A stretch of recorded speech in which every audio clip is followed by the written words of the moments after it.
Hello everyone! In this video, I'll show you how to buy pre-sale tickets on Ticketmaster in 2025. First, open the Ticketmaster app or go to ticketmaster.com. Search for the event you want to attend.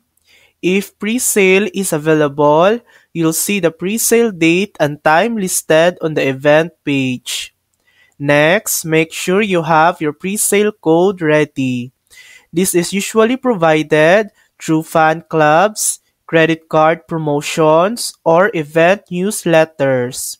When the pre-sale starts, log in early, click See Tickets, and enter your pre-sale code when prompted. Then select your seats or let Ticketmaster automatically pick the best ones for you. Once you've chosen, add the tickets to your cart, review the seat details and price, and proceed to check out. If your payment information is already saved in your account, checkout will be much faster.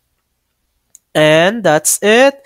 You've successfully purchased pre-sale tickets on Ticketmaster. Thanks for watching! If this video helped you, please like and subscribe for more helpful tutorials.